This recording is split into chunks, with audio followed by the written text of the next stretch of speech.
Good evening, everyone. I'd like to welcome you all to this regularly scheduled Planning Commission meeting for Tuesday, August 26, 2025. I'd like to open the meeting at 7:30. May we please stand for the Pledge of Allegiance. I pledge allegiance to the flag of the United States of America and to the republic for which it stands, one nation, under God, indivisible, with liberty and justice for all.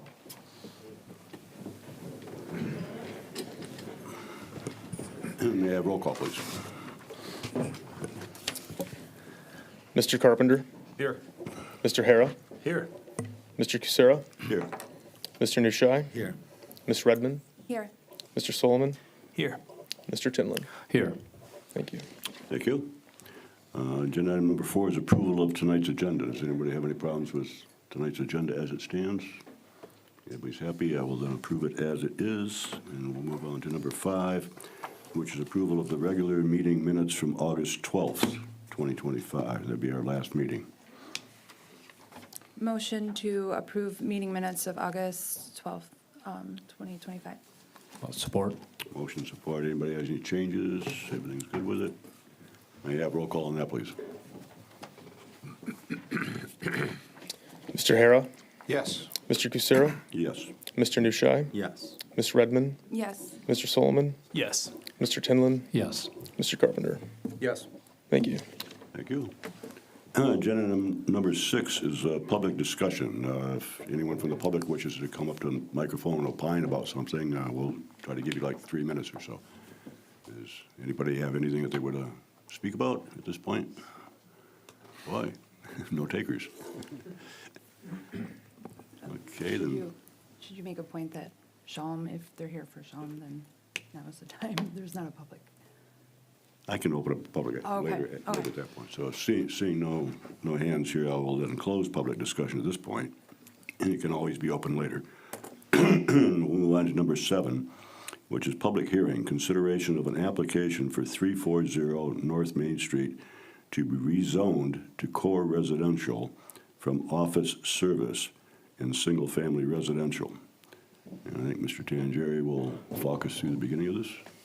Yes, thank you. Right, so this is 340 North Main Street. This is the church, not quite across the street, but across the street and down a little toward downtown. So there's a church and a parking lot there at the moment. It's about a 1.5 acre parcel. The street frontage is zoned O1, and that goes back about 100 and something feet. And then the back part of the property is zoned R2, single family right now. And what they're looking to do is rezone it to CR core residential. So when you look at the area around it, if you go west across Main, we have central mixed district zoning there. There's also central mixed district zoning to the south of the portion that's zoned O1 right now. The other surrounding zoning is R2 single family. That's to the northeast and the rest of the south. It's a little bit of a weird parcel in that it goes down between 2 rows of residential parcels. It doesn't actually have any like secondary street frontage. There's just one way in and one way out. So the request for CR zoning is generally consistent with our recently adopted future land use map. The land is designated core residential on the future land use map. And the 2025 master plan has a description for core residential. And I won't read it word for word, but basically the idea is that you have housing stock, and there's the possibility of mixing in, that kind of conversion to like a small office sort of thing in that district. It allows,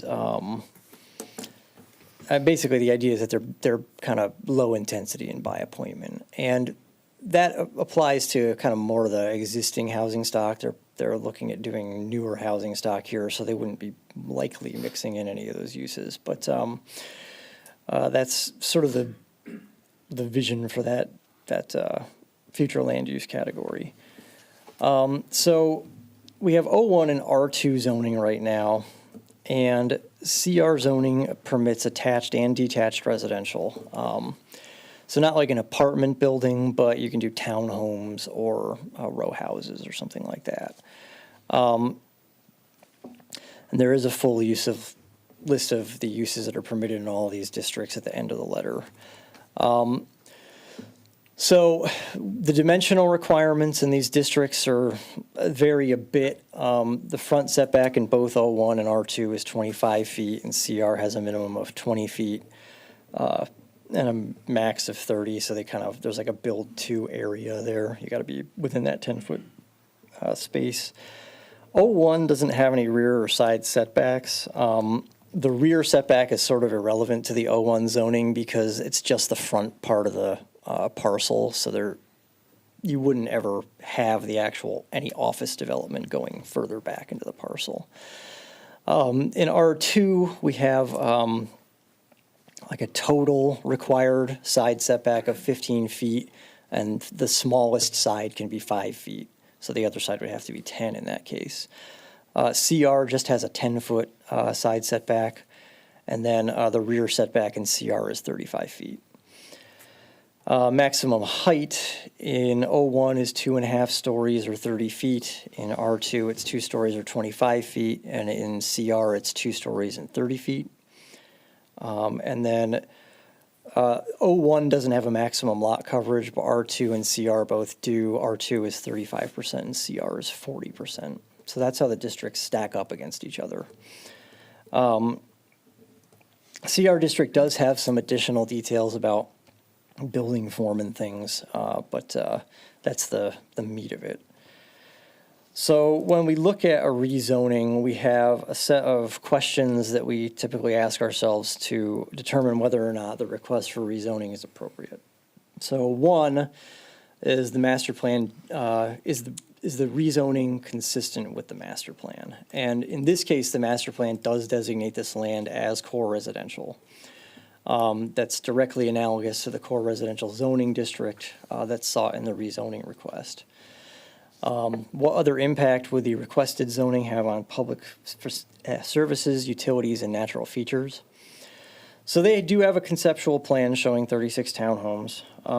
That's a larger number than the 12 single-family homes that could be built on that acreage if it were all zoned R2, of course.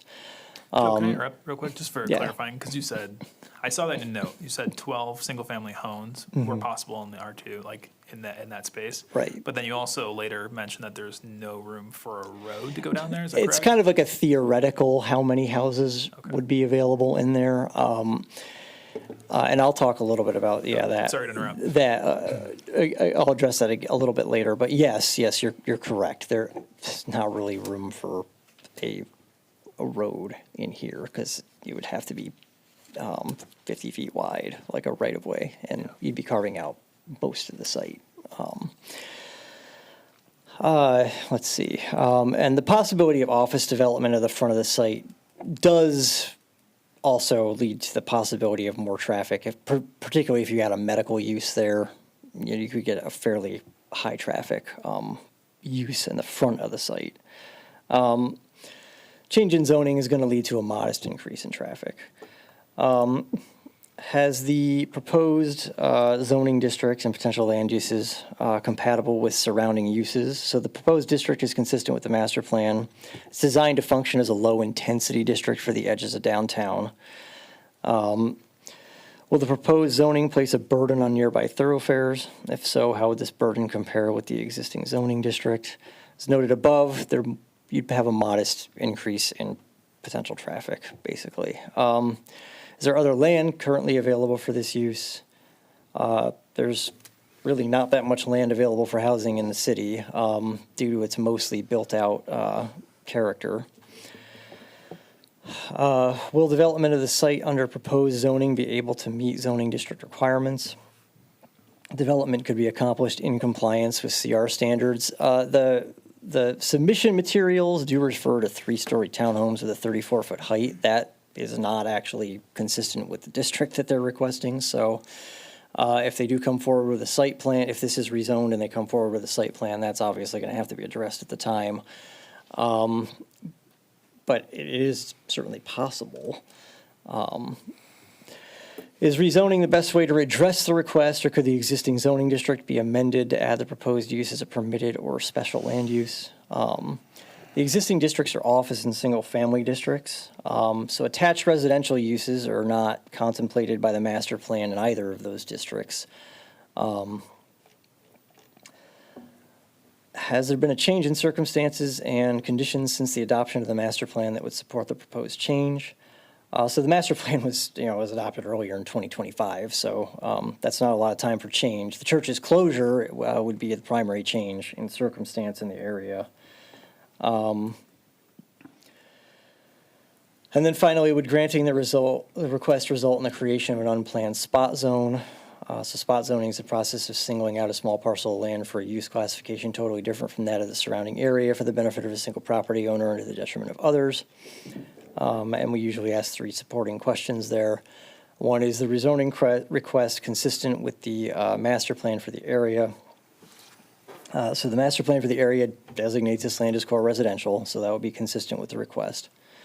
Is the proposed zoning district a logical extension of an existing zoning district in the area? It doesn't really have any bordering CR zoning, so in that case, it's not really extending an existing district. But it is intended to be that kind of low-intensity complement to the downtown. And then would approving the request grant a special benefit to a property owner or developer? And it really would be permitting the use of the property for residential construction. It would be at a higher density than you could do now with the R2 district. And as I mentioned earlier, and as Commissioner Solomon brought up, like actually carving this up into lots to develop it as individual home sites isn't practical at all. Just because of the narrowness of the property, you really can't get a road down there. So whatever you do back here is going to have to be served by something that is not a road. And in this case, it would be a driveway if you were going to do like an attached housing development down there.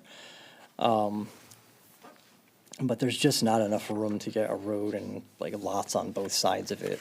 And as we know, building a road is kind of prohibitive if you're not going to be able to get any return on it. So using half the site for a road and then putting 3 houses down there is, it's just not, it's never going to happen. So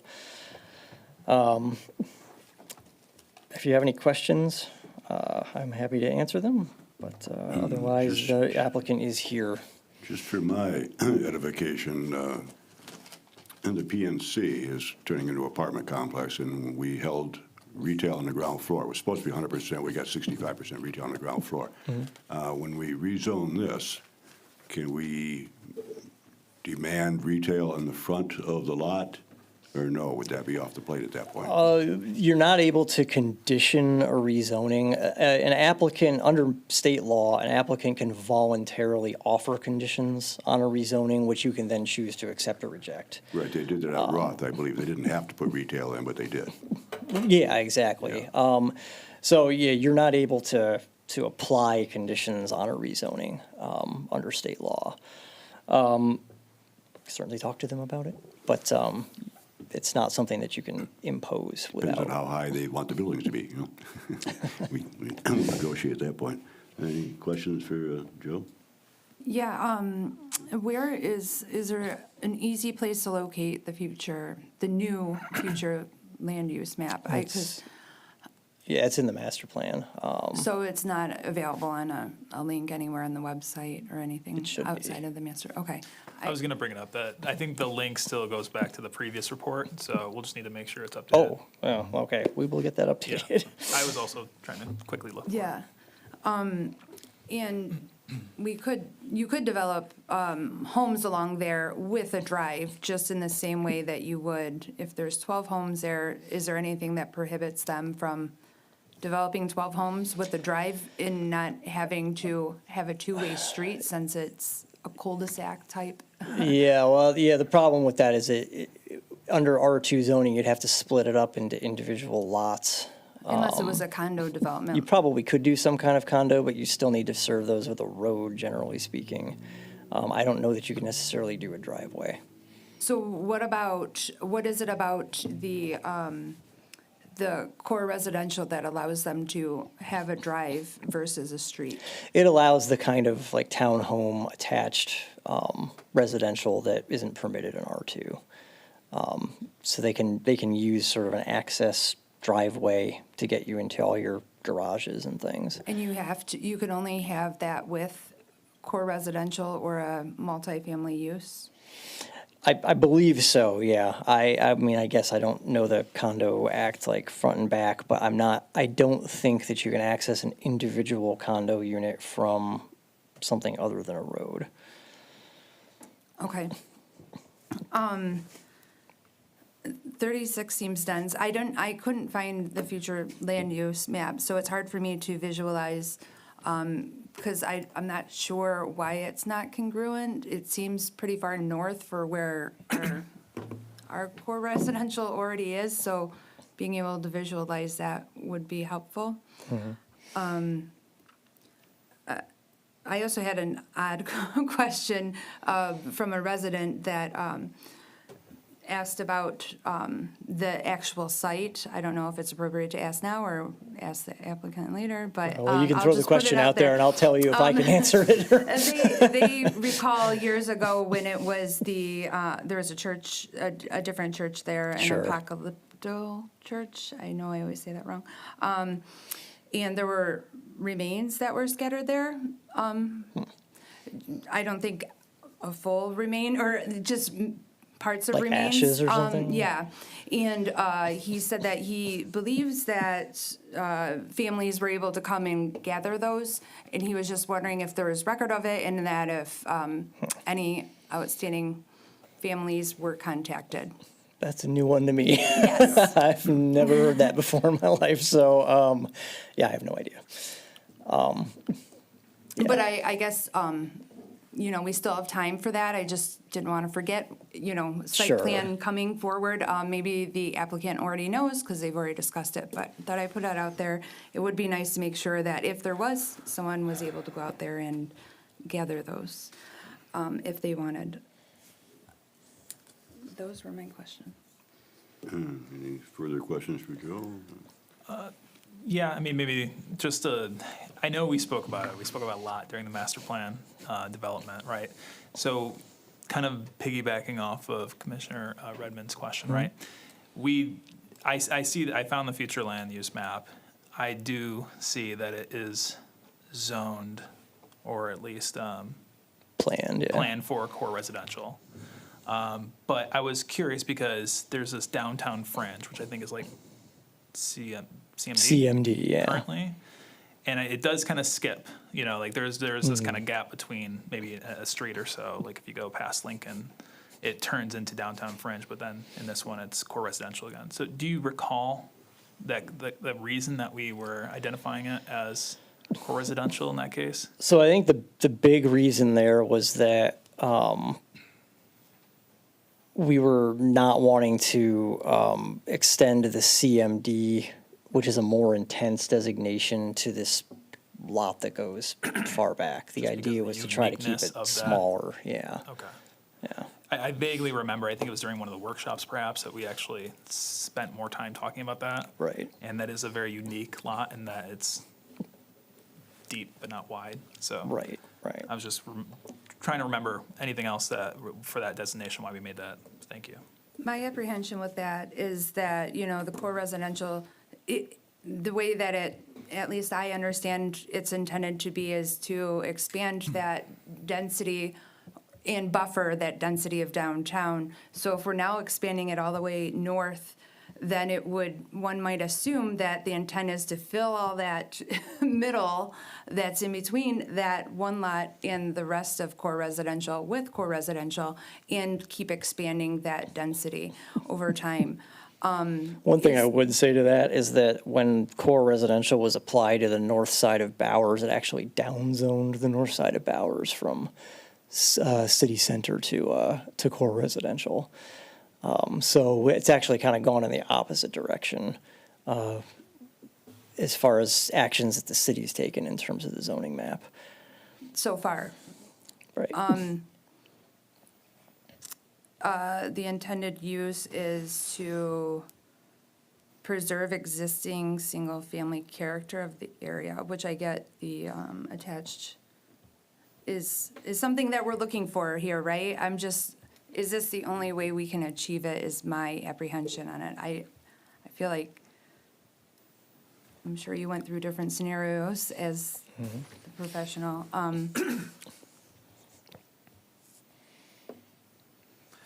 Yeah, I mean, I would agree with you. What you're saying is the core residential concept was supposed to promote those things. And if this was not such a deep lot, in exactly the location that it's in, probably that spirit would be better fulfilled.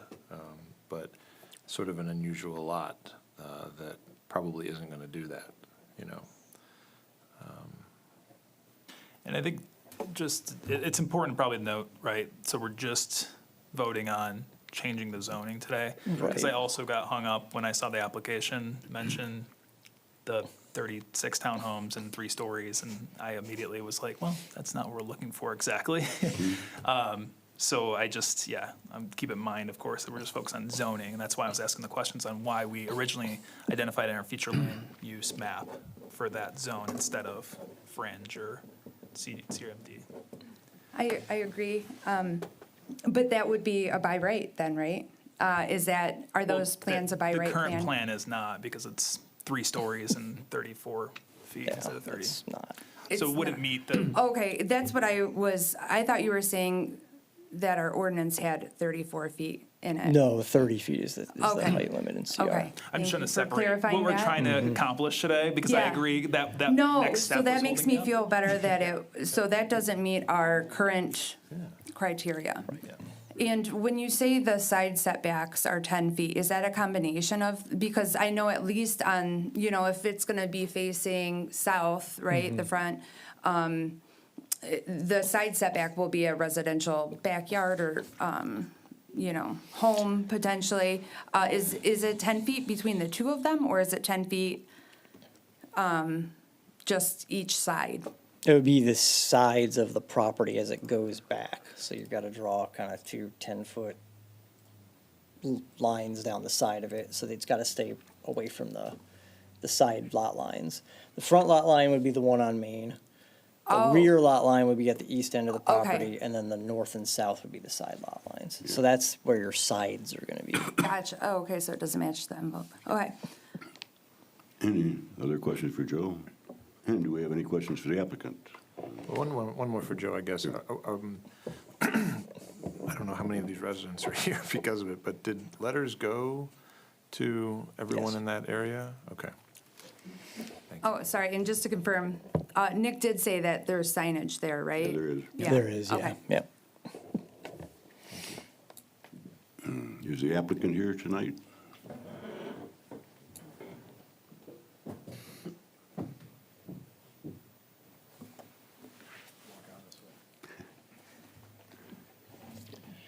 Good evening, Jason Krieger with Krieger Cloud Architects. We also have Tony Randazzo here as well, if any questions pertain to him. Just briefly, yeah, we're seeking the rezoning of this property. We did have some images and concepts in our submittal, and those are really just ideas that we were working through with the owner. And what we're hoping for is to get it rezoned and then go back and really spend the time to work on the actual designs, layouts, things of that nature. So I'm hoping that we don't get caught up on the number of units and everything else. We're here just for rezoning, not the site plan. Right, that's all we're interested in tonight, is Yep. rezoning the piece of property, and then later on, when the site plan comes back, that's when we'll start hashing out more details. Exactly, yeah, correct. Yep. Okay, so any questions for the applicant? Guess not. All right. In that case, I will entertain a motion. Do you want to? Public. Oh. Yeah, open up. Does anyone from the public wish to opine before, well, we can get a motion and support, and before I pull a vote. We live on Fisher Court. Okay, so I'll open it for public for discussion on this item only.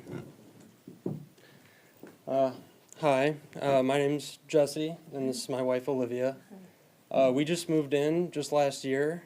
We're on 184 Fisher Court, so we are right on the end of the church property lot. So we're kind of like that double lot at the end. And I think like most people on the street, I think we're excited about the prospect of, developing the area. I know it's been a little bit neglected over the years. But I think we have a few concerns with the idea of the rezoning just because of what it would potentially allow and permit.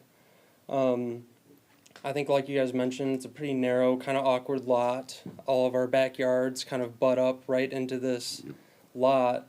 I don't know about our neighbors, but us particularly, we're big gardeners. We're pretty avid gardeners. We spent a lot of money trimming our trees and making sure we get some nice shade coming into our yard. And I think we saw the proposal and we were, worried about obviously a huge building, 10 feet, 20 feet, whatever, away from our fence line. Number one, blocking out a ton of our sunlight, but also taking up a lot of privacy. People's windows, like looking right down into people's backyards or front yards and, being able to look into windows. And of course, like the high density would potentially change a huge dynamic of, the nice, quiet, peaceful neighborhood and potentially have it a little bit more chaotic, a little bit more traffic, which happens sometimes. But I think our major concern is, as you consider rezoning the area, make sure that, we're considering all the implications, what would be allowed.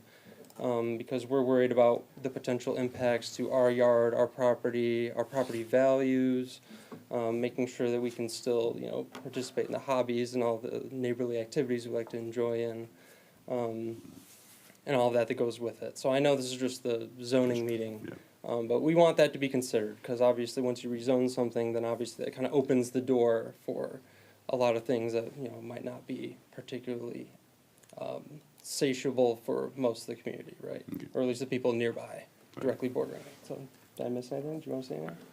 Yeah, I mean, I just want to say, I am so happy that somebody is doing something with the lot. Just for a fun fact quickly, if you go on Google Maps, you will see there's a cemetery apparently adjacent to my backyard. So that you can get removed. Call me if you need help. But, I mean, we just got married last year, so we're very excited. We wanted to start our family here in Clawson. We actually shopped Berkeley and Ferndale and Royal Oak and Birmingham, and it was always, we have to live in Clawson. We have to live in Clawson. And we want to have our family in Clawson. We want to watch our kids grow up in Clawson. This was a decision we made, very, very knowingly. I also know this is a very selfish thing, and it's a total me problem, but I did spend $4,000 to be able to garden in that yard. I don't know if anybody knows the Kelmans that lived there for 30 years before. They made the most beautiful backyard that we've inherited. So I think for us, there's some selfish things, but also some things around privacy and well-being of residents. Again, I really want to see that lot get developed. So this isn't us saying please no. It's just, hey, how do we create really realistic restrictions for people around things like easement and height of development so that we're able to all just live and coexist happily. But I also cried when Zioli's closed, so I want more people here so that we can have all these awesome restaurants and have all this really good stuff in the city. So I think total benefit, but we as residents of the street just would love for the chance for our, community to be considered. And I don't know if that's the right meeting, but we're here anyway, so we're doing our part. Thank you for your input and welcome to Clawson. Thank you. Thank you. Anyone else in public? We have a card here. So when we do the design part, we'd love you to be involved. Anyone else in public wishing to opine on anything? Seeing none, I will then close public comment and I will entertain a motion. I'll make a motion for further discussion. I move that the proposed rezoning of 340 North Main Street from Office 01 and single-family residential R2 to core residential be recommended to City Council. Support. Motion support. Discussion. The form here says we could state the rationale for approval in the motion. I don't know if that's necessary to do that, but it's obvious what the Well, rationale is. It's an odd-shaped piece of property. It is, and I mean, I guess I have to rely on our past discussions of the future land use map. Yeah. But I do think that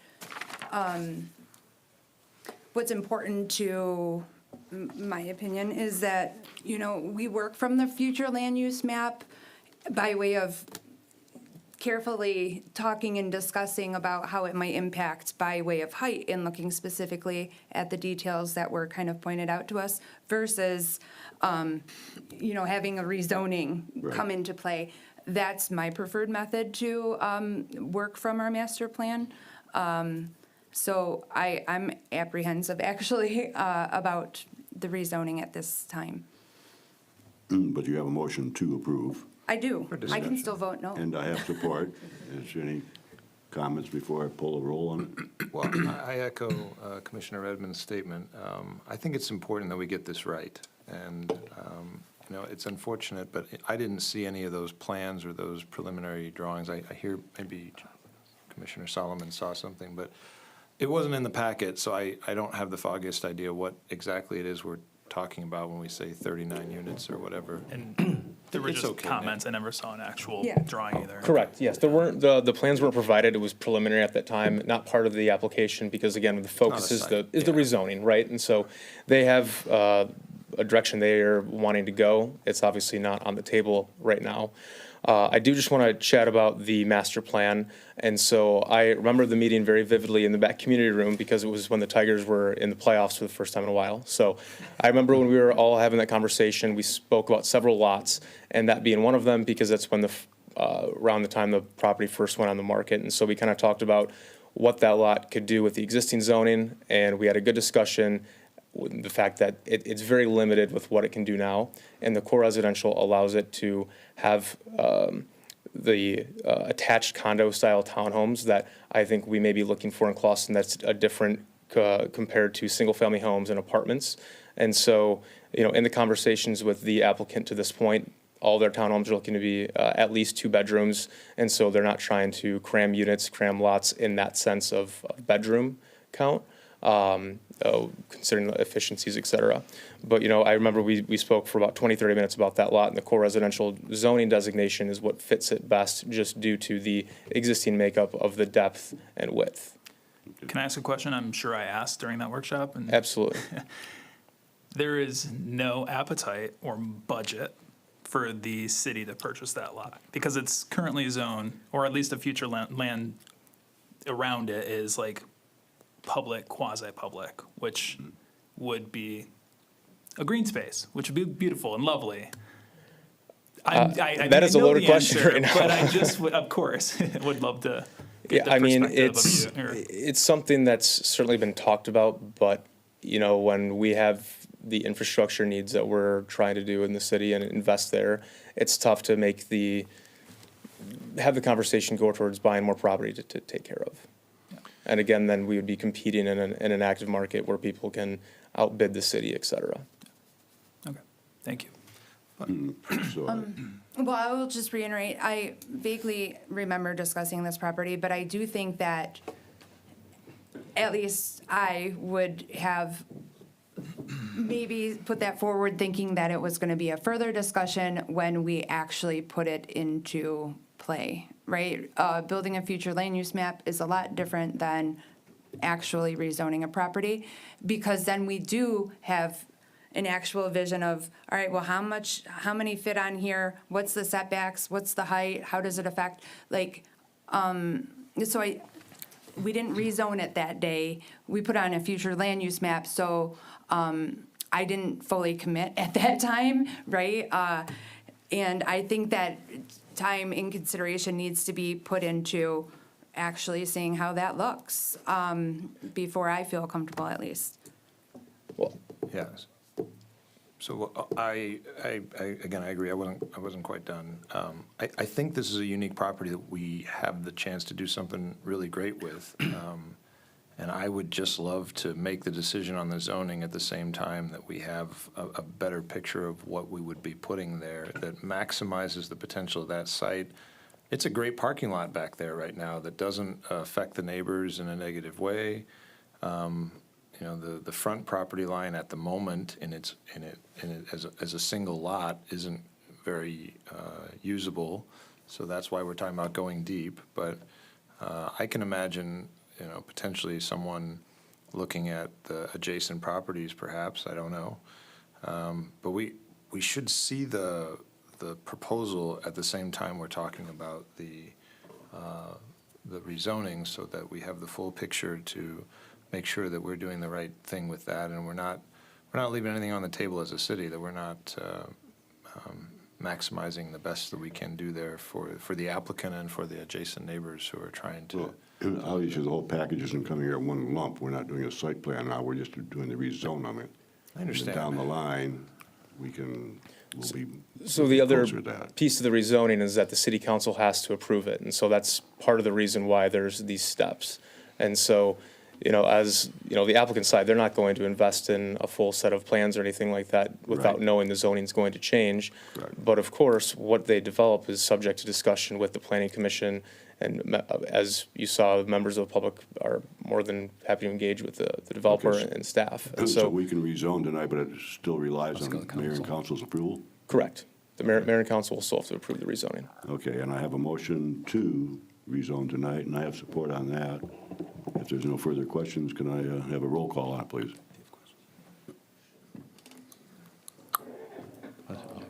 May I? Oh, I'd just like to say that we've worked well with the city of Clawson, and this is not a plan. You know, this is our third project, and we have every intention of making a very good project for the city. And this is just a step forward to get to that process, and we Right. understand it. I've been through it. yeah. And I'm happy to say that in all the projects we've done, everyone's been very happy. I hope you like what we're doing, and we'll work with you, just as we have for the past 5 years. Yeah, thank you. Thank you. I did have one more question, maybe for Joe. Joe, so the concern is, you know, the master plan, we did dictate as a CR for future use. As a planning commission, is it with our authority to go back and then sculpt a new ordinance around CR development? Because that's what I'm kind of hearing. That's our concern. We want to use it for CR, but we want more detail level around what can be developed on that. Is that in our scope of authority? I mean, we have a CR district Yep. already. Yep. Can we have what can be built there, the sizes, et cetera? But I heard just we Right. need to not go today because we want to have more details around that. Because this is just a zoning request, not a site plan. Right. Right, this is a request for rezoning. I mean, I've seen people, you know, offer conditions on rezonings before but that's not required. Okay. You know, I mean, anybody with an interest in property can request a rezoning. Not that necessarily has to be granted, but you can request it. And you can also rezone something and not do anything with it for a while. So, you know, it's sort of that's kind of always the case with a rezoning, is that it could be rezoned and then it could take a while for something to happen on it. Mr. Tinlin brings up kind of an interesting point, though, that, you know, when the decision was made to include this as core residential in the future land use map, I think that was it became an aspirational goal to do this. But one could imagine that the city council or the planning commission could get together in committee or a special workshop or something and really make sure that if that happens in this particular space, that our ordinances are up to date to do the right thing. And maybe they're lacking right now because it's not zoned for anything applicable there. But, you know, I can see us getting into a situation where the site plan comes up and now it's by right, because we didn't have up-to-date ordinances to protect us from some harmful thing happening to a resident. So I feel like it would be interesting to explore that and make sure that we've really put enough thought into making sure the ordinances are in place that protect for a good outcome before the plan comes. It will save time for also the developer not, you know, preparing for something that may not be approved because the right thought didn't go into it. So I'm not saying no, like, I think this ultimately should happen. I just want to make sure all our ducks are in a row, and we didn't have a plan in advance. We didn't see anything. It sounds like some people did see it, but I would love to see it and make sure we've put the full thought into it. So I would be more appetite to postpone it just for a few weeks to have that conversation, but I'm just one vote, so. Can I clarify, Mr. Tinlin? I wasn't suggesting we look at the core residential zoning. I was just looking to, me personally was looking to see how that might affect that site in general. So I never saw specific plans. I saw, 36, so I was assuming that was like a by right, what would fit there if it was core residential, which means that we haven't really taken the time to see what does that look like on this property when considering future land use map. Is it a vision, actually implementing that by way of zoning change? I think are two different discussions, and I think that it should happen at a different times. That was me. The object, excuse me, nothing can be done with the property now. Well, things could be done, but the object is to rezone it now and then look at details later on for that thing. You made a motion to approve tonight, and I have support on that, right? Mm-hmm. Can I have roll call on that?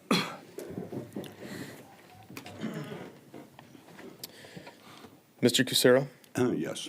Mr. Nushai? No. Ms. Redmond? No. Mr. Solomon? Yes. Mr. Tinlin? Yes. Mr. Carpenter? Yes. Mr. Hara? No. That is 4-3. 4-3, motion passes. So the motion does pass, but for rezonings, 5 yeses are required out of the total makeup of the board. So, So this is, can't do anything today. Or we could Postpone? supply another motion to postpone. We could postpone until hopefully we have seats too. Mr. Chair. It means it goes to the city council because they have final approval, even though you have 4 votes. So it'll go that path, but in the meantime, obviously, the developer will have certain decisions to make based on the conversation that obviously the board had today. so we don't have to postpone and do this again ourselves. It'll move on to the council. It'll move on to the council, that's right. Very good. Okay, Thank thank you. Thank you. News to me.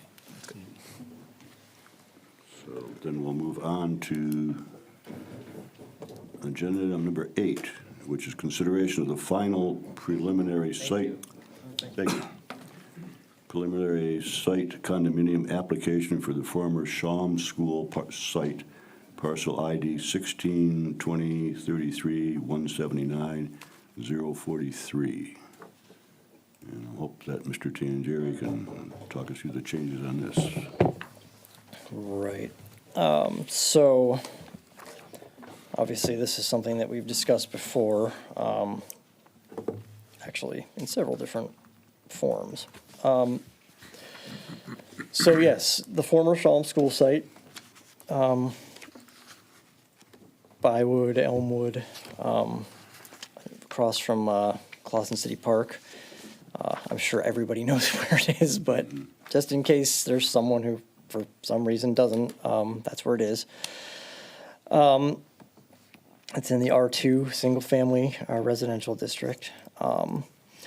So this was granted preliminary condominium approval earlier this year. So if you look at page 2 of the letter,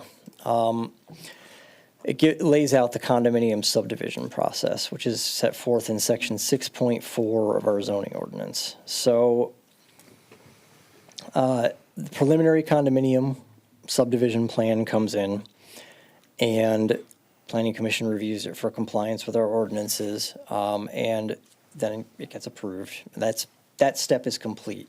They've got their preliminary condominium subdivision approval. The next step is final preliminary condominium subdivision approval. So yes, the term is actually final preliminary. It's a little awkward, but This is where the Planning Commission reviews the final condominium subdivision plan and makes a recommendation to City Council. At that point, the submission is expanded to include like the master deed and bylaws of the subdivision, which are reviewed by legal. And then if approved, the applicant can proceed with development of the public improvements like utilities, streets, detention, and retention. That's the current request. And I'm going to go back to the beginning of that after I get through the next 2 points. So the other parts of the process are council approval, which actually comes after they do those public improvements. So council basically looks at the final condominium plan, including as-built drawings of the public improvements and its associated documents, and grants approval at that point. What council's really looking at that point is they're looking at the as-built drawings. So where did stuff actually wind up in the field? Does it match what was planned? And that's been inspected by engineering and building at that point, so they're going to be able to point out if something is wrong. And council at that point, if something is wrong, would deny or tell them you've got to fix this before it can be approved. So it's kind of like a backstop, if you will, in case someone doesn't build something the way it's supposed to be built. And then once council grants its approval, everything is correct,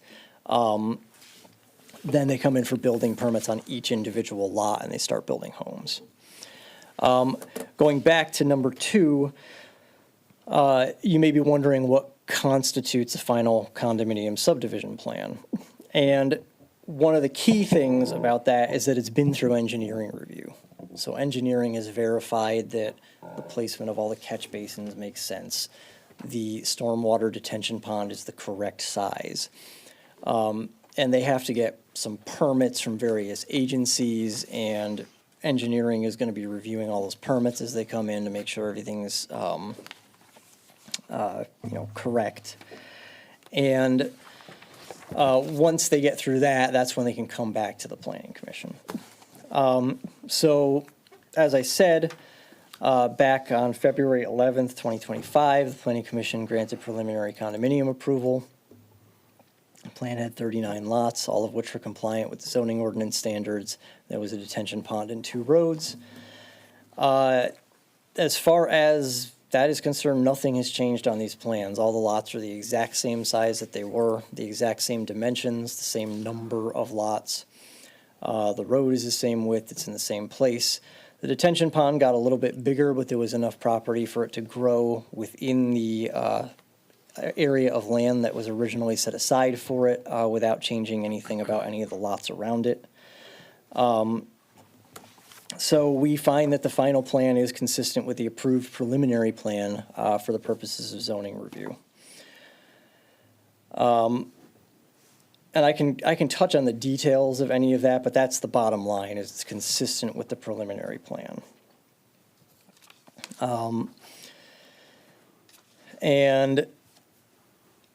Let's see, the master deed has been reviewed by the attorney, and I don't know if you have anything you want to say about it, other than it was, Boring document. other than it was fine. Could it be shared with us? It's going to be a public document, absolutely. And otherwise, they're showing their street trees on their landscape plan, which is one of the few things that we didn't have when they came in for preliminary. There's not really much else to say about it. At this point, it's consistent with the preliminary plan and should be approved based on the fact that it meets our zoning ordinance. If you have any questions for me? A question, and under item number 4, dimensional requirements. You have a chart down there, numbers 3 and 4. The lot coverage requirement is a maximum 35%. That's right. And proposes to be reviewed at the time of the building permit. Right. And the same as the maximum building height. It's supposed to be 2 stories, 25 feet, and it says reviewed at the time of the building permit. Why is it reviewed at the time of the building permit? Why aren't these? Because each house comes in separately. So as each house comes in, they make sure that the house isn't going over the maximum lot coverage, and they're making sure that the house is within the height limits. They're also checking to make sure that it meets the setbacks and things. And they've shown a building envelope on the plans that shows the setbacks, which is why we're able to comment on that. But each house gets reviewed the same way any other house in Berkeley, in Clausen would get reviewed as it comes in for building So they permits. are being held to the maximum 35 Yes. lot coverage and the 25 feet height. Right. Just that it's being done as they're building. Exactly, yeah. They verify it on each individual house. Okay. On that same chart, what's unique about unit 10 and 11 with the street side setback? It's calling out it individually for a 25-foot street side setback. Oh, are they just corner lots? I'm sorry, I No, don't have the they're not, plan though. open in front of me.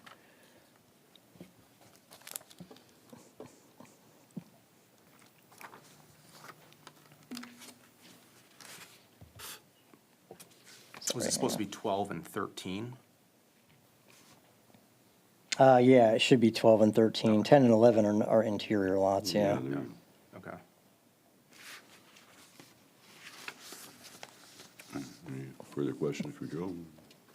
Yeah, do you, I guess this is applicant / Joe. I still saw a retaining wall, which I thought they mentioned it was gone, but it's still there, on the plans, so I'm wondering what's going on with that. I don't want to approve a plan that has a retaining wall when there's not supposed to be one. Secondly, the condominium development ordinance, it says that subdivision plans must comply with district requirements for use, area, height, bulk, and placement, and all other requirements in the district summary table. So I'm not sure how we're approving that without knowing what the complete lot coverage, height, and all those things are. At the time of subdivision approval, you never know that for each individual site. They come in individually. You are approving a layout of a condominium. Well, It's that's what it's our just the ordinance- I'm just layout of the reading our lots. ordinance, And so- they don't have all their home plans when they And I come don't in. know that They- we should they be can't approving it have just them. yet, because- You're legally obligated to approve it. There's not really an argument about it. It meets the ordinance, you have to approve it.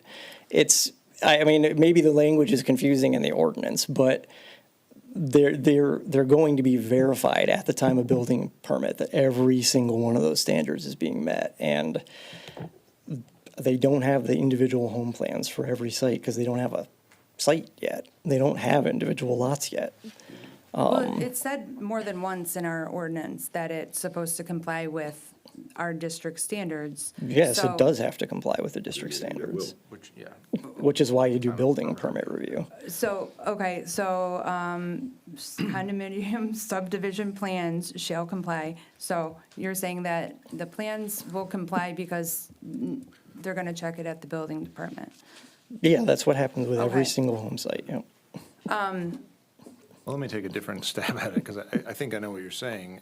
Maybe I'm wrong, but it seems like we have an opportunity at this specific moment to have reviewed the plans with a little bit more detail, perhaps some renderings that show the lot You do size. not have to see renderings of home sites. I'm They're aware that I don't individual have to. houses. Yeah. And you don't have any power to require that because it's not a discretionary approval. This is a by right plan. They have to meet ordinance standards. They do, and it has to be approved. There's not like a discussion about, let's see renderings and things. We don't need to see renderings, So in other words, Joe, all any these, more than you would in questions are another out of scope of our neighborhood. responsibility, right? Exactly, Okay. yeah. Well, I want to be clear, I'm not asking for renderings. I went back and watched our other meeting, and it was said, and it's also said in our notes that we're supposed to approve the master, or the bylaws in that. I know at the February 11th meeting, you said that we were supposed to receive it and approve it. It seems odd to do that, seeing as how we haven't seen it. I don't know why we'd approve it, because I'm not an attorney.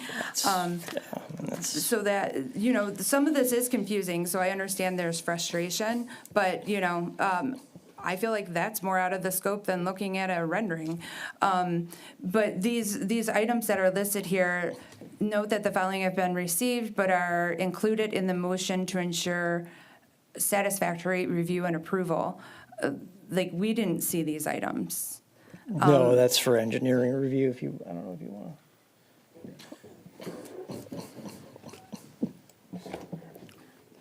That's kind of a related question I was gonna have for you, Nick, because I may have asked you this before, like, sometimes we see the AW engineering review document, and sometimes we don't. It wasn't included in this packet, so is there a kind of a rule? or- Correct. So for this approval where we're at now, the engineering plan is acceptable by AEW. So like the plan itself is good to be approved. There's just open items that are included in the potential motion that is in the packet for the necessary permits from WRC, which is the Oakland County Water Resource Commission, Eagle, the easements, things like that, that are all reviewed at the engineering stage and not at the planning commission stage. But aren't those supposed to be reviewed by them before they come here? So that's what they're asking for tonight, is conditional approval with those items to be satisfied. So the intent is to get the conditional approval tonight, receive those permits so they can begin site work this calendar year on the public improvements. Well, but we don't even know what is outstanding, though. We don't have an engineering letter. Because- Like you said, we typically have a list of all the things. And that's not pertinent for this point.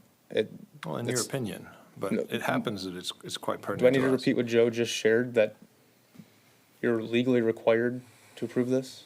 And if we don't, what? We're go to legally coun- like, does it required to go to give a council, conditional approval? It's a conditional approval because they have not received their permits. They're all nearly at that point to be approved. So they're here to get a conditional approval to schedule site work for the public improvements. Okay, so we're not legally required to give a conditional approval on things, so, to be clear, like, I don't know that that's written anywhere. The plan is compliant with the preliminary plan that was approved in February. So that's not Except for the changing. documents that are part of the, Right, but the documents that are required. in part of the motion are not reviewed by the PC, they're reviewed by engineering. They're in the motion, so it's clear what needs to be accomplished by the developer and their consultants to get that is a approved. condition of our approval, Nick, is, it's in the ordinance that that's part of our, like, we're supposed to say that we have received those things, and that they're, you know, I don't know if you want me to read it out to you, but as all aspects of the development, including without limitation, utilities, water supply, sewage disposal, drainage, wetlands, roads, like, those are part of things that we're saying, by giving an approval, we're saying those have been fulfilled. If they're not fulfilled, then we give a conditional approval, which is what they're asking for. And forgive me, Correct. last planning commission meeting, you know, you and I talked, and I've been asking for progress or disclosure of any available materials on this project for months, and you've kind of said, Nate, when I'm ready to tell you, I'll tell you, or I'll share with it. And I don't think that's thought how that last- went, I but- thought last meeting you said, we will come with the AEW report to review this meeting, is what I remember. And I think it would be very good to have, not just for me, but for a lot of people in the community who are very interested in how this is progressing and what to expect. And frankly, I don't assume that we're going to have a lot of leeway to influence the outcome of this project. Everything you're telling me is that I have to. If I don't, I don't know what will happen to me, but I feel like the public is expecting that in multiple levels of their elected and appointed officials, that they are looking out for their best interests. And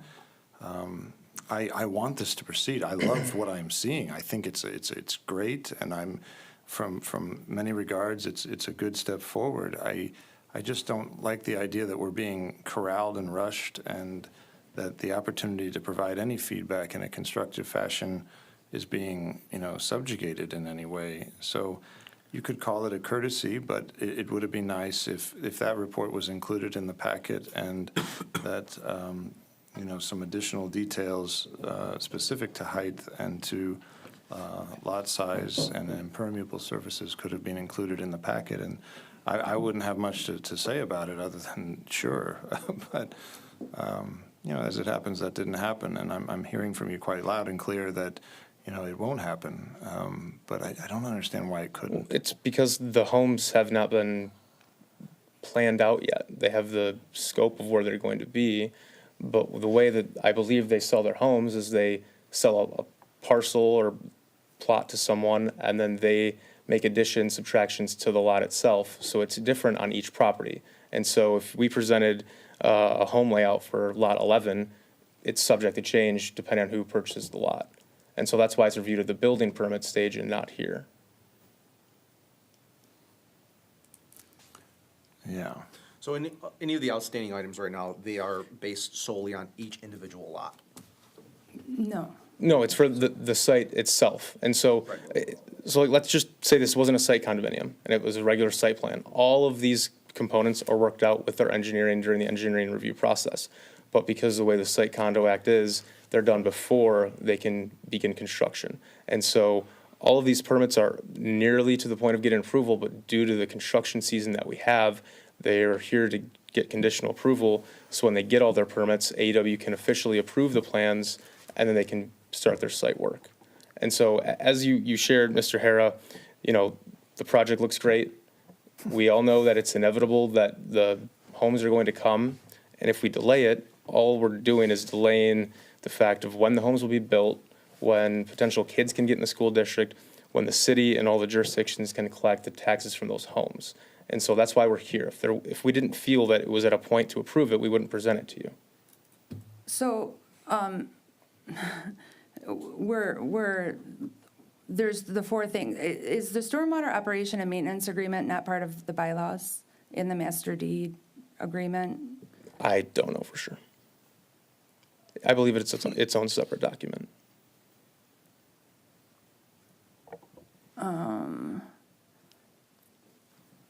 Okay, because I would think, so are the bylaws complete?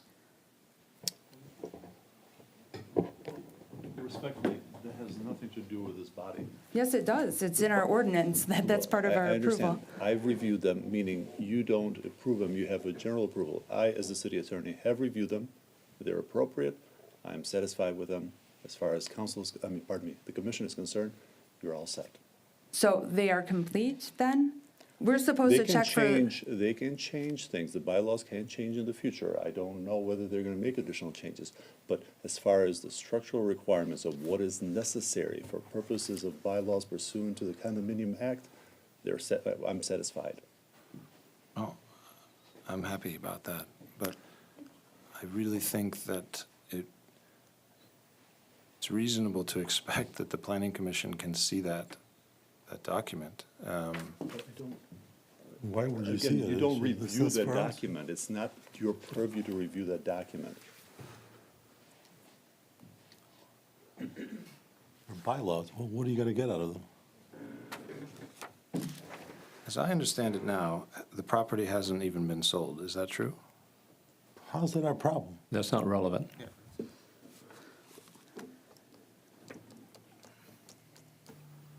It's not relevant to what? This discussion, Part of we're the- talking about Planning commission. approval of this specific topic. It doesn't matter whether the property's sold or not. That's not in our wheelhouse, right? Okay, well, I'm being told that I have to rubber stamp this and that. I don't think I heard that. I think you have your choice as commissioner. No one's telling you whether you're going to vote yes or no. It's up to yourself. Sure. I think that's a given. I know that I'm not voting for you, and I know you're not voting for me. I'm trying to understand from a very high level what is to happen in that space. And for many people, for ages and ages and ages, it was a school, and then it became a liquidatable property. And some people are excited about it. The reality is it's been done. The bond is passed. But I think it's the hope of residents that public officials, both elected and administrative, work together to make sure that this is right for everyone. And we've had no opportunity to opine on any of the details. It's going to be what it's going to be. The bylaws are going to be what we want it to be. And you better like it, and you better let it go quickly. And I understand that this is one step of probably several steps, but I have been offered no opportunity to review any of the substantive details that I think are aware and available to us now. And I'm dissatisfied by that. And I don't think it's too much to ask, and I'll leave it at that. You know, you can vote what you would like to vote. But I don't view this as a done deal that can't be changed, that can't be improved upon. I kind of feel that's why we're here, to provide any kind of feedback that we can on it, and to do for the residents that they would expect us to do. So if I may, That's all when, I have to say about it. when the preliminary condo plan was approved in February, I don't believe you were on the board, and that's where a lot of those discussions happened of number of homes, where everything's laid out, those type of things. This step is to ensure that their current plan after engineering, throughout engineering, is compliant with that, which it is. So they've achieved that. So that's what they're here now, to allow them to get their permits, have engineering approve it, then continue with the public improvements, which again does not fall under the purview of the planning commission.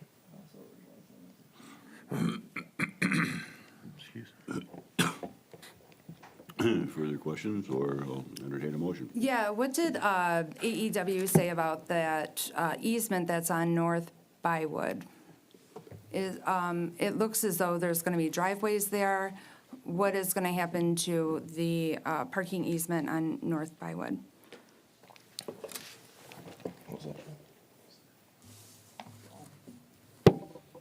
It's gone. Huh? Is that what you're saying? I mean, it's just gonna be driveways and lawn there. Okay. Yeah, So was that owned by the city? It was a city right away. I mean, the purpose of that easement Yeah, was well- for parking for the Parking. previous school. Yeah. So Right. it's not needed any longer. Yeah, well, some might disagree. They've been to the football games. yeah, I mean, when it was a PUD, they were planning on keeping it, but Oh, okay. they dropped that when they converted to a site condo.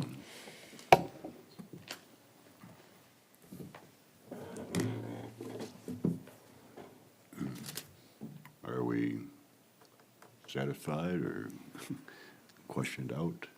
I will entertain a motion. Well, I know you mentioned earlier that you told the audience you were opening for Oh, public is- comment, but it's not. Does anybody from the audience want to opine on something before we, okay, I'll open public briefly here. Cheryl Dry from Elmsford. So I understand all of what's happened here, but we've heard nothing, zero, since February. And my property is adjacent to the school. So every week I come on, I look at the agendas, nothing's been mentioned since February, March. So while it's all said and good to say that nothing's changed, same number of houses, I just heard you say something about a retention wall. That's concerning. We were told at one point that we would have a fence put up between our homes and the new homes. But then when the PUD was declined, that was on the list of things that were gonna get taken off. So we don't know what's happening between our homes. And I would really like to understand what exactly are these public improvements? What are the next steps? What does public improvements mean? Does that mean we're gonna start in a month? What's the time frame? I think as people who have properties who are adjacent, we should be transparent and we should know these things. Thank you. Thank you. Anyone else in public? Tim Loughran with the developer Robertson Homes. Just quickly, it is the exact same plan as what it was, obviously, when we came in front of you in February. There was a PUD proposal before. Obviously, that is not what the city wanted. We went through a lot of different discussion. We have a lot of meetings with the neighborhood. So this has been out in the open and very clearly decided, way back in February. So everything we're showing you today is exactly the way it was. We are asking for approval tonight so that we can close on the property tomorrow. We do not own it. I will not own it. We will not buy it until we get approval here from this body. So we have everything basically with the title company to close tomorrow pending this approval. If we can close tomorrow, we can start working on this and pay by the end of the year. I think everybody would like to see that, some development. If we can't get approval and we have to come back here, there's a good chance we don't pave and we basically just put in pipe and that sits there. We don't want that. We want to be able to finish this year. And so we're asking for the conditional approval to do that. Engineering, AEW has approved. I'm sorry you don't have the comments. I understand your point. I was a planning commissioner. I understand why you're asking for that. Probably should have been something you had, but it has been approved. So there's no conditions, if you will, other than these things that we're talking about. And some of these things I can't have yet until we own the property. They're recorded easements. I can't do that until we own the property. So a lot of those things are kind of, this is a weird process, the site condo. And I talk about site condos, they're actually single-family homes. They're not condominiums whatsoever. They're no different than across the street from where we're building. They're gonna be single-family homes. So there's a lot of confusion in the process. I think your ordinance is kind of cumbersome. We shouldn't have to come back here right now after we get engineering approval, but that's the way it's written. We're asking for approval tonight with conditions. And all these permits are basically a week or two away.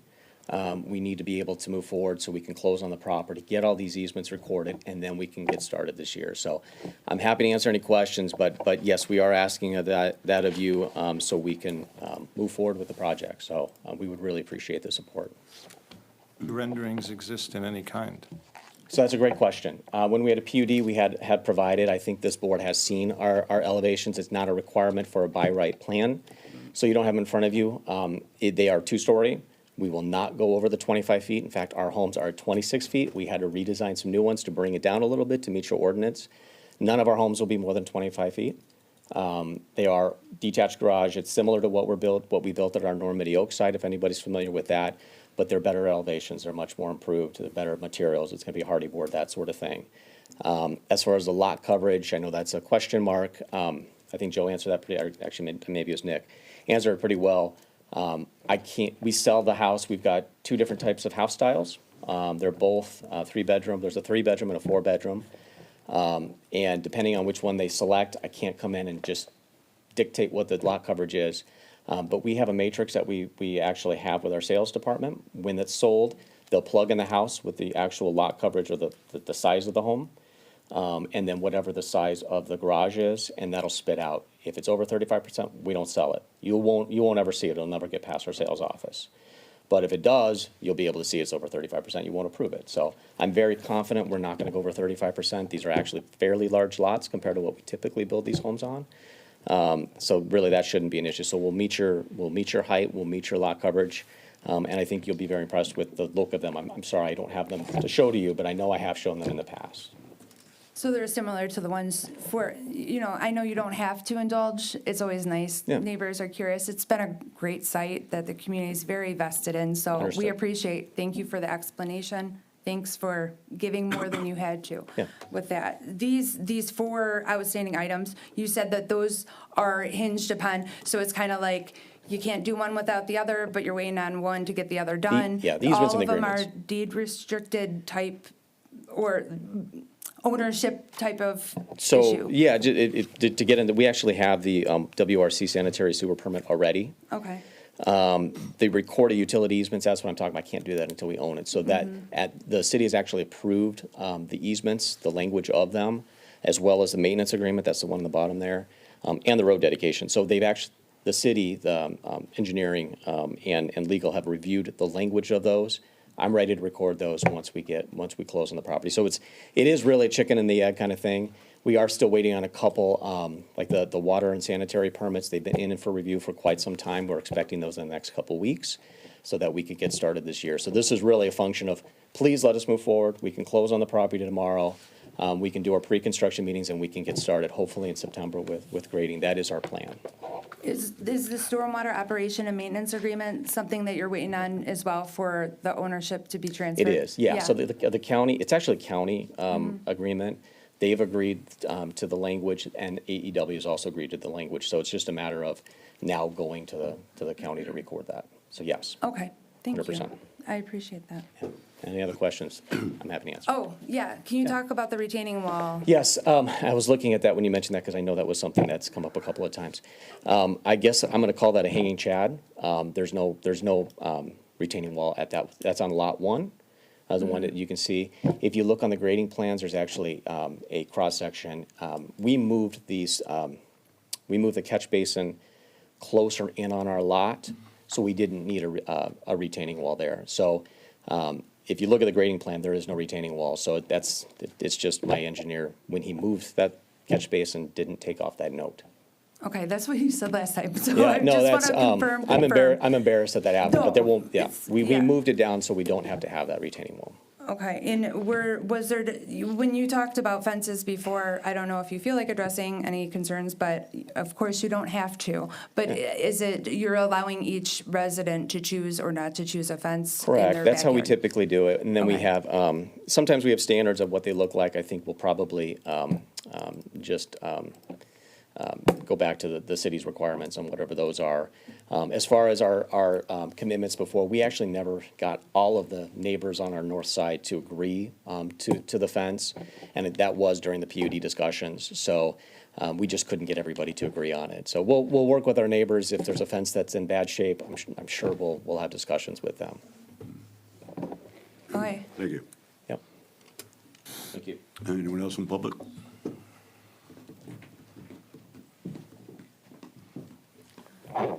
I'm Judy Klein from 825 Elmsford, and I'm apologizing in advance if I repeat something that some people said, because I couldn't distinguish what some of them were saying.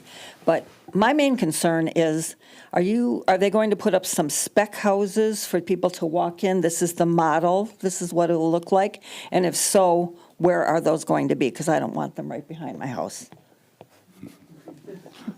That's all I have. You could answer if you, I'll answer anything. Yeah, we will have a model. We'll have one model. And as far as the location of that, we typically don't put that behind someone's house. I don't know if we've necessarily decided on it, but it was going to be near the retention pond. So it's one of those. It's probably, I think it's 37. So yeah, no, we would not put that. I understand, nobody wants that right by their home. So we would not be putting a model there, but we will have a model home. As far as specs, we typically build as we sell homes, but we probably will build a couple here and there before we have buyers in place. Right. Just because people don't want to wait a whole 7 months to have a house built. So that gives them an option to have something a little quicker. So we don't typically just put up a whole bunch of homes that have not been sold. That's not how we operate. thank you. Do any of these versions have a bedroom on the first floor? They do not.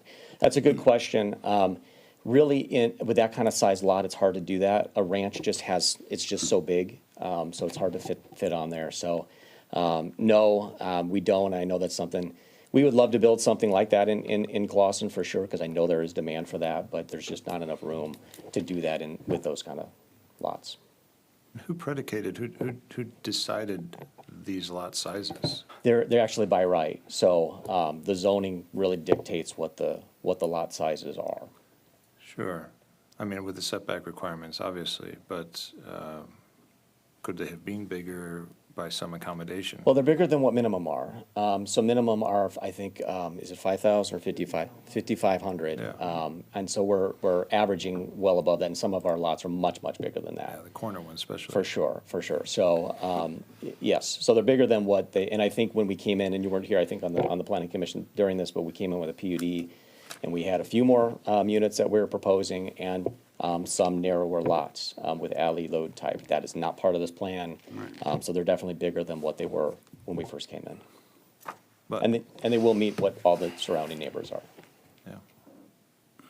can I ask, I know that there were questions at one time about trees being a concern. Are there trees on certain lot lines, and have you already had discussions with neighbors about? It has been a while since I've spoken to those neighbors. Yeah, we will definitely readdress with them. But yeah, there's always trees that are kind of On a lot in between.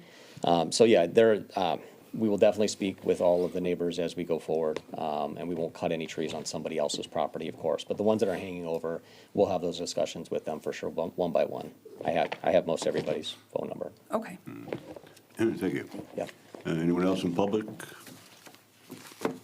Saying none, I will then close public, and I will entertain a motion at this point.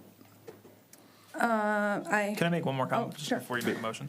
I just want to clarify the point. I mean, what we're responsibility, and I understand Commissioner Harris' perspective, right? It sounds like the as-built plans are still going in front of city council. So for those concerned citizens, they'll still have a chance to see that. And obviously, city council makes determination on some of those things. Because I trying to specify what we're trying to accomplish today, and I think they've done a good job answering our questions and going above and beyond. So I appreciate that. I mean, I think that this was a wonderful conversation, and I hate hearing that you're sweating at all a business decision of great magnitude in less than 48 hours. I don't know how that happened.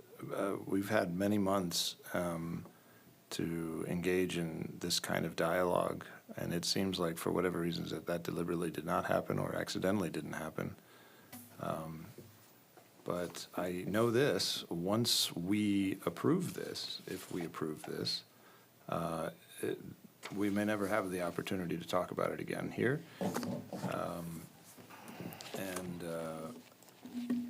I don't know that the average resident understands how this is going to progress in coming years. And I'm pretty sure that the price that you're agreeing to pay is contingent upon 39 units. Yes, it is. And I don't blame you for wanting that to be fixed and established before you go into a big decision like that.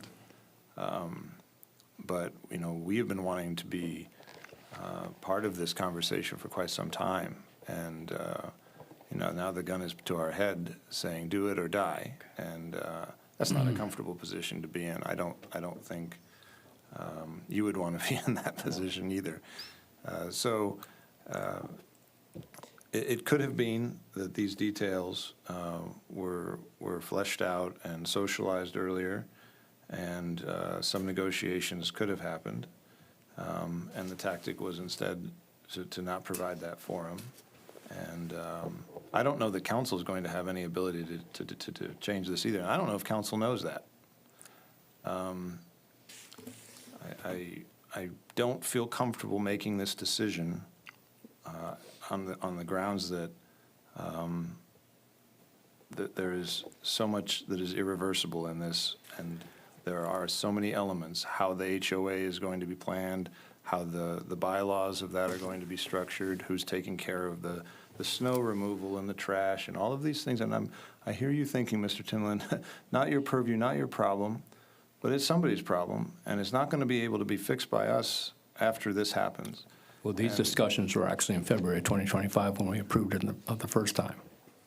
Well, specified in writing, the bylaws existed There was then. multiple discussions on all these topics, so again, Well, you I'm weren't sure there here. were discussions, and I'm sure that these were concepts at one point, but there's a big difference between it being a concept and it being in paper, black and white, that can be held to account.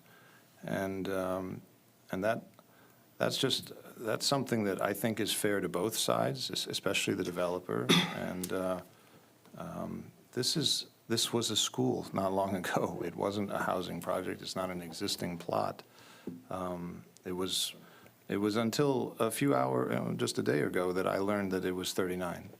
And I don't blame any resident who didn't know any better until a few days ago, because that's when this packet came out, and that's when the specifics of it were happening. And it's good to know that it didn't change. It was 39 lots in February. I'm aware of that.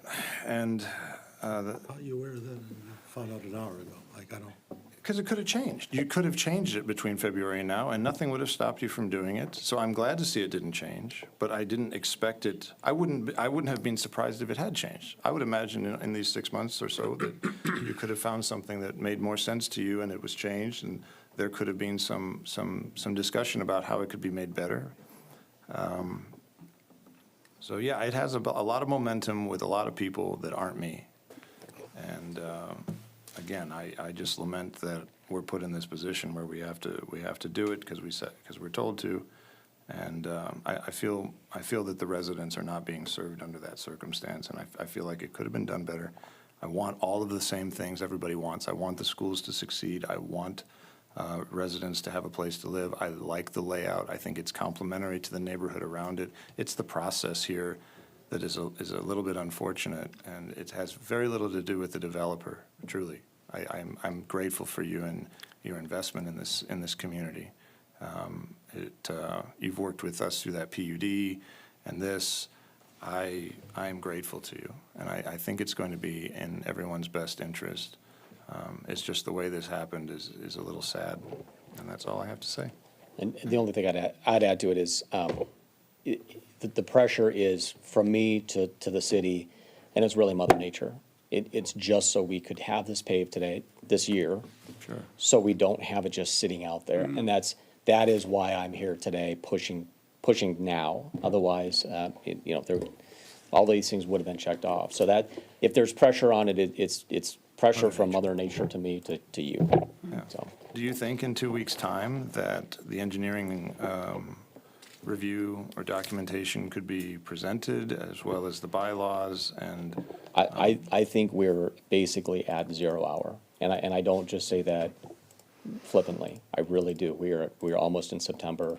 We have to pave by basically Thanksgiving, and there's a lot of work still to do. So I do not have time. That I would not have asked staff if I felt we had the time. Thank you. So thank you. Motion?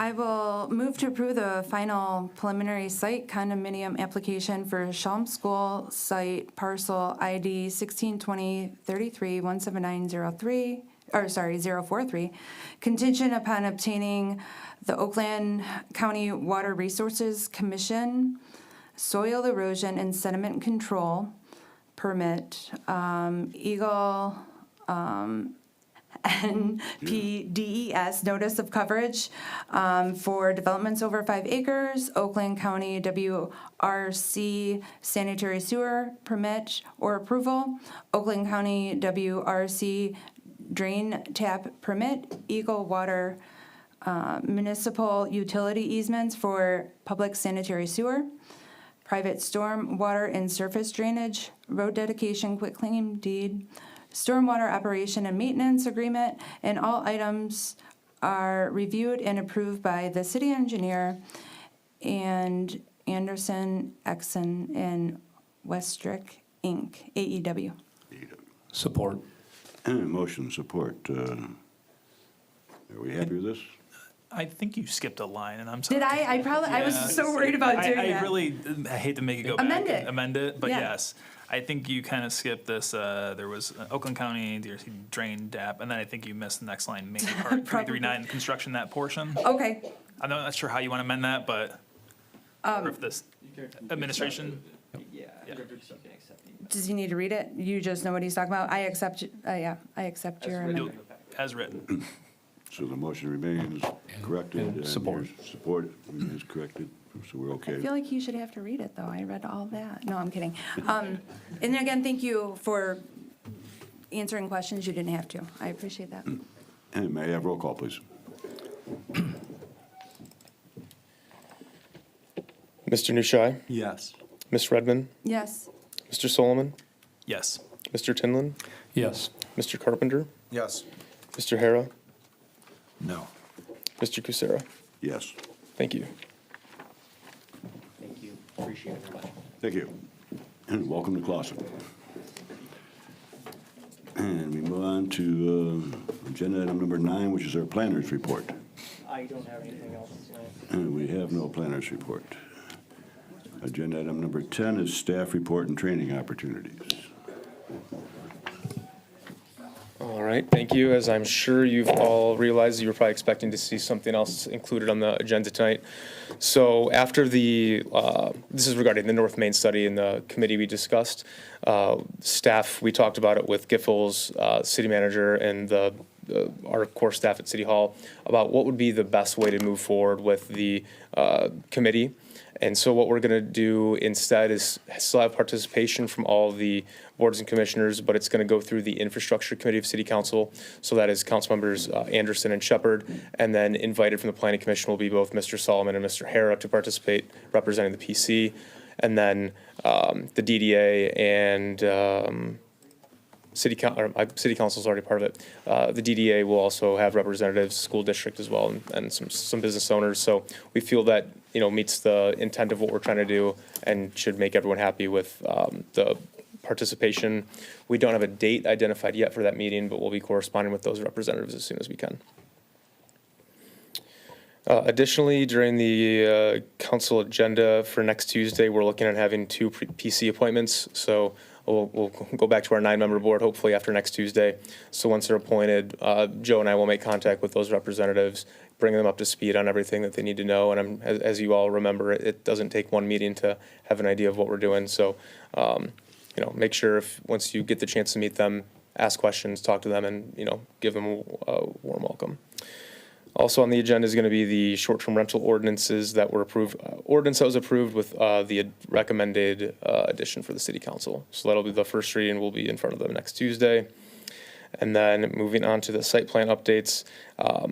As we move forward and projects get completed, that document kind of gets convoluted. And so when a project gets completed for a C of O is issued, something along that lines, I'll strike through it to indicate that the next packet, it'll be removed from it. That way, if there's questions on a property, you know which ones you won't see in the future because that project's done. I feel like that's the easiest way to do it instead of highlighting or anything else.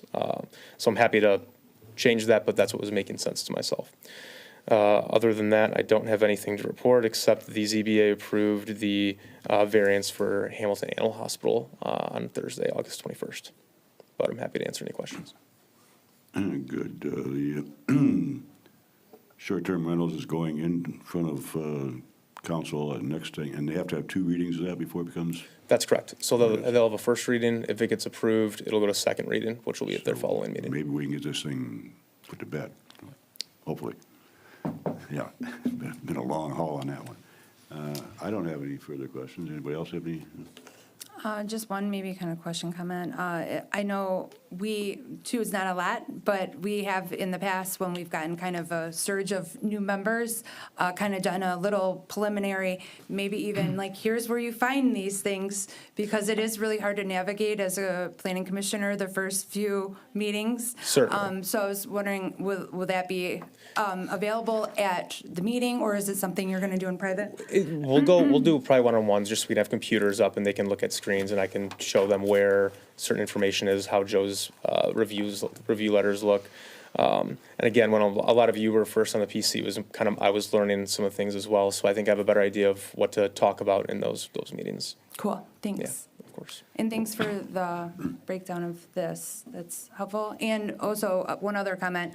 I did engage with some members of the community about the development page. And so far, I think people are really liking it, and they really enjoy that it's there and it's getting used. So kudos to you and whoever. Brandon, yes. Yes. And again, we're trying to slowly roll out some improvements to there. So for some of the larger scale projects, something like the Shalom development, the PNC development, we'll probably have more consistent updates related to that instead of, your typical facade improvement at a commercial building that, they'll pull their building permit and are done in a couple weeks, just to give people an idea of where this process is. Yeah, thanks. That's great. Thank you. Thank you. Do we have a legal update this evening? No, thank you. No legal update. Any closing comments before we adjourn? Anybody have any we want to get into? We're all good? I will make a I'll motion make a to motion adjourn. Support. Motion and support. May I have roll call, please? Ms. Redmond, Yes. Mr. Solomon, Yes. Mr. Tinlin, Yes. Mr. Carpenter, Yes. Mr. Hara, Yes. Mr. Kucera, Yes. and Mr. Nushai. Yes. Thank you. Thank you, everyone.